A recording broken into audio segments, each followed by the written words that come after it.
Could you talk about the movement of people inside Iraq and the correspondence of ethnic boundaries or borders, geographic borders, internal borders, and then the future for a long-term political future for Iraq, given what has happened with those changes?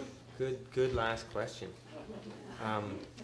There's been a lot of movement, and you could see it as, I think before we all caught on that there was such an insurgency growing in Iraq, and that it was going to be so terrible, and there was going to be, that the insurgency was going to turn into a sort of a civil war. People sensed it and started to move very early on. You could meet Shiites who moved from the northern part of the Sunni triangle as it goes up from Baghdad towards Mosul, and they moved into, and they were living in camps in the south.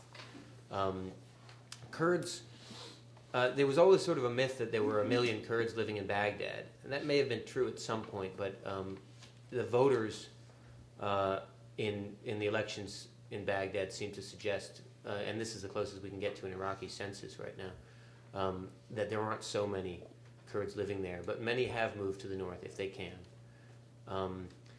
And there are also a lot of Christians moving to the north, and a lot of Arab day laborers coming to the north. I met some of them asleep on the steps of the mosque in Sulaymaniyah on one of my recent trips to Kurdistan, and they were quite puzzled to be put in the position of being a racial minority in Kurdistan, which has always been the most underdeveloped, devastated part of Iraq. And many of them, knowing where they were, said, oh, well, the Kurds treat us fine. The Kurds, there's no problems at all. But a few of them hinted that it was not so happy. And one of them, who I think was a little bit drunk, said that the Kurds treat us like Jews. Can you imagine?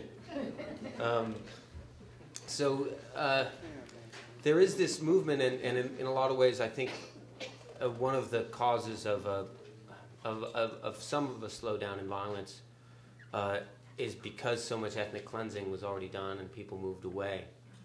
In terms of long-term, for the Kurds, I think they're very excited about people who suggest they wouldn't call it a three-state solution. They wouldn't call it soft partition. They would say just federalism. And in the Constitution, which the Kurds mostly wrote, they have the right perfectly legally to form these regions.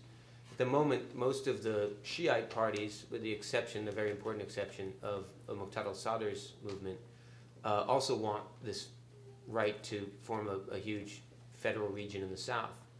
The Kurds and the Shiites don't have much in common other than the fact that they both want to be able to do their own thing.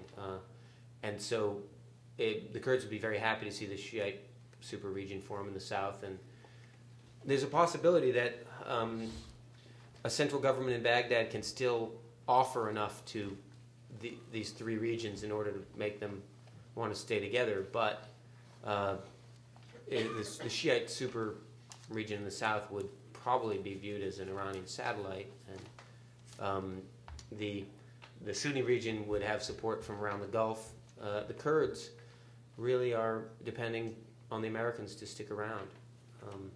I talked to a Kurdish exile in Sweden who had come back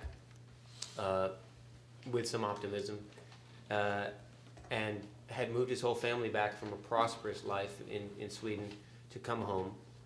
And first he told me, without a trace of irony, that if he had another son, he would name him Bush.